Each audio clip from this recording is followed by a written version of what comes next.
మీ కాంబినేషన్స్లో ఎలాంటి సీన్స్ ఉంటాయి? అంటే మాకు అర్థమవుతుంది మీరు మీ లవ్ స్టోరీ ఎలా ఉండిపోతుంది, తన లవ్ స్టోరీ ఎలా ఉండబోతుందో అర్థమవుతుంది.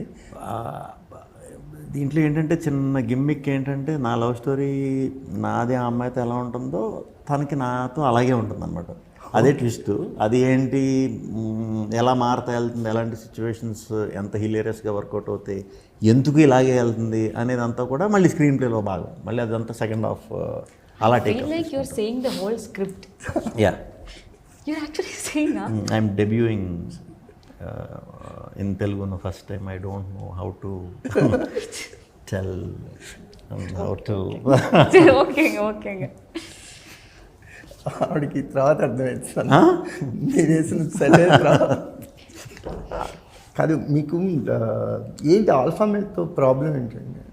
ప్రాబ్లం ఏం లేదే, నాకు తెలియదు దాని గురించి అంతే. ఎందుకంటే కిషోర్ గారు అవసరం లేకపోయినా ఆల్ఫా మేల్ గురించి చెప్పే హీరోస్లో అది సినిమా వెళ్తున్న కొద్దీ మీకు అర్థమవుతుందండి. నేను 80s బ్యాచ్, సారీ కిషోర్ గారు 80s బ్యాచ్, నేను 90s బ్యాచ్, కేట్గా మిలీనియం, ఈమె జెన్జీ కిడ్.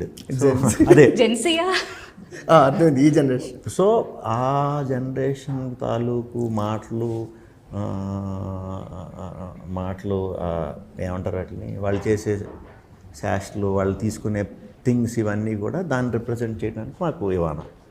కేట్గా వచ్చి మిలీనియం గర్ల్, ఒక స్ట్రాంగ్ ఉమెన్, ఇండిపెండెంట్ ఎలా ఉంటారో స్ట్రాంగ్గా అనేది తన క్యారెక్టర్. మా 90s 80s కిడ్స్ మేము ఇప్పుడు లవ్ కోసం ఎదురు చూస్తే ఎవరు దొరుకుతారు మాకు? ఈ నెక్స్ట్ జనరేషన్ కిడ్స్ దొరుకుతారు. సో వాళ్ళతో వచ్చే సమస్యలు ఏంటి, అది ఫన్ అవుతుందా లేకపోతే ఏమవుతుంది అనేది క్లారిటీ. అదే మన సినిమా.